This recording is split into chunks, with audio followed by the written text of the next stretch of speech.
Ito guys, may kamuting kahoy ako, saka saging na saba. Gataan ko sila guys, sabay. Ianuhan ko sila ng gata. Itong kamuting kahoy at saka saging, gagataan ko sila. May merienda po namin ngayon.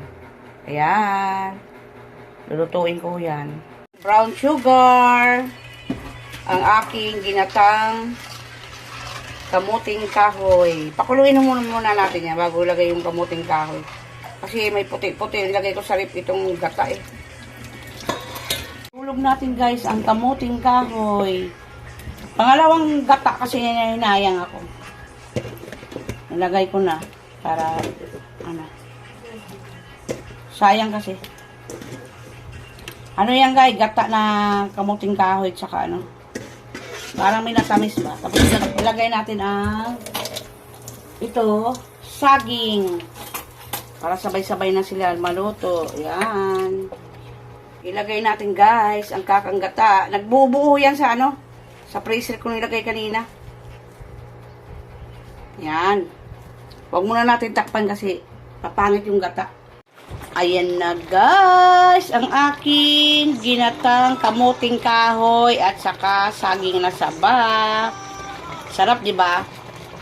Yan. Tingnan nyo guys. Ipalangis-langis ko yung konti guys. Nilagay ko yan guys, yung pulang asukal para masarap. Yan. Ginatan kamuting kahoy at saka saging na saba. Ayan guys.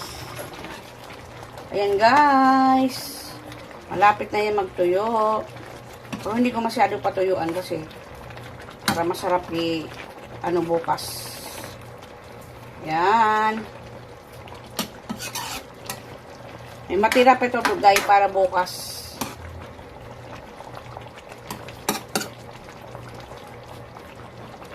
Ayan guys. Yummy yan guys. Oh, wow, walapot. Walapot. Yan. Sarap.